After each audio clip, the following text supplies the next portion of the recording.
Let's think of Levi. Here's my audience.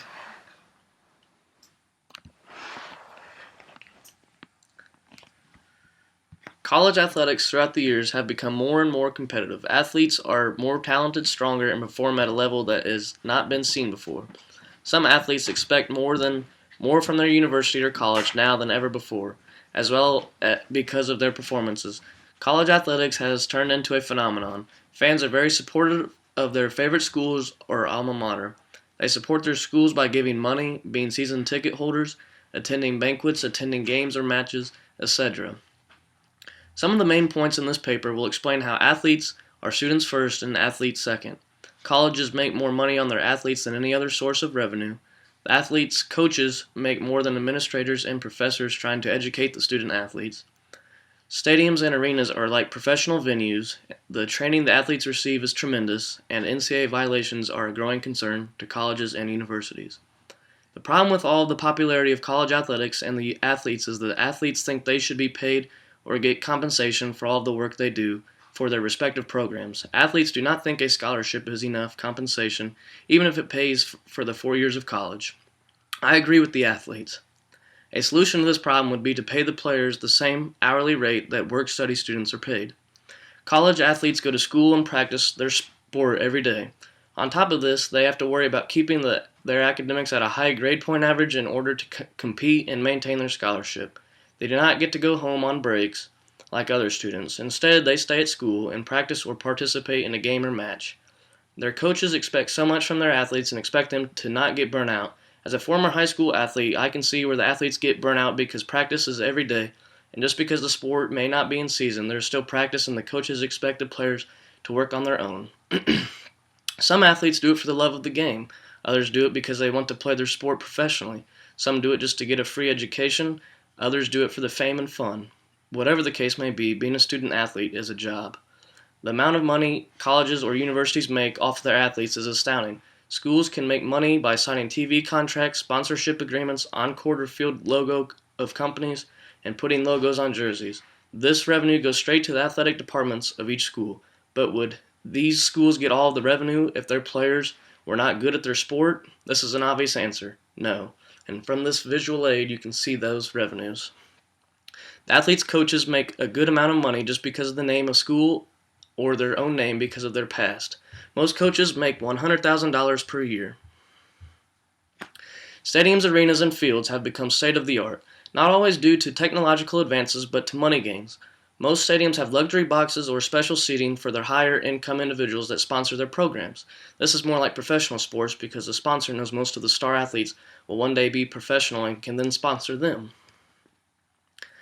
Athletes may get extraordinary training in their sport and have more knowledge in their sport than the average student playing inside the recreation center, but what is the difference between the two? A regular student can receive benefits and get gifts from anyone. A student athlete is a student first and an athlete.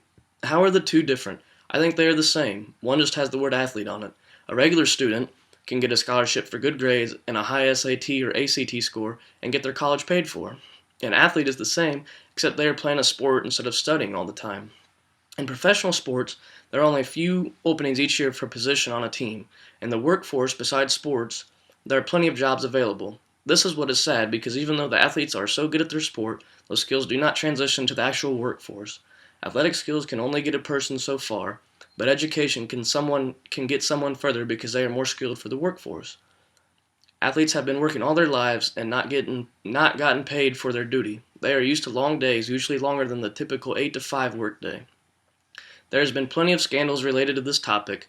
Ohio State, Kentucky, University of Miami, Florida, and UCLA, among others, have been involved in scandals of cheating and paying players.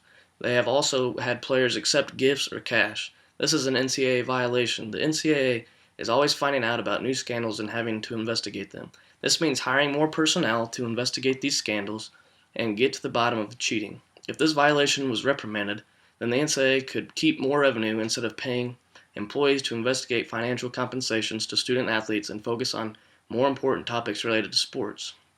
A counter-argument to my position can be stated as the athletes receive enough money because their academics in school are getting paid for.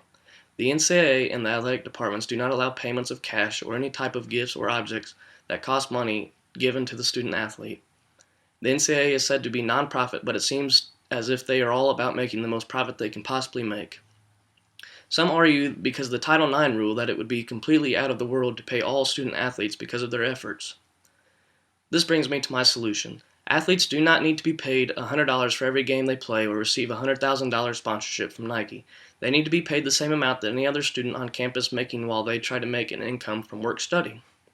Sports take up more time than work, but is only equal because they are both a job and can be set by the NCAA at a flat rate between all colleges and universities for their athletes. There are about 453,347 student athletes in Division I, II, and III sports. Most workers try to close to 40 hours a week. The minimum wage amount is $7.25. When calculated, $7.25 times 40, the amount equals $290. The NCAA could make a flat rate of $250 so every student athlete is paid the same amount and not the maximum $290, so they are still making profit. Student athletes, like they could be compared to a puppet because they are the entertainment, but the overseer of them is making all the money. So should student athletes be paid for all that they do? Absolutely. Athletes are students first and athletes second. Colleges make more money on their athletes than any other sources of revenue. The athletes' coaches make more than administrators and professors trying to educate the student athletes. Stadiums and arenas are like professional venues. The training the athletes receive is tremendous. NCAA violations are a growing concern to colleges and universities. Should the NCAA consider revising their student-athlete policy regarding compensation to athletes? Absolutely. Student athletes should be paid. Paying every athlete $250 once a month can easily be done. Remember, student athlete, student first and athlete second.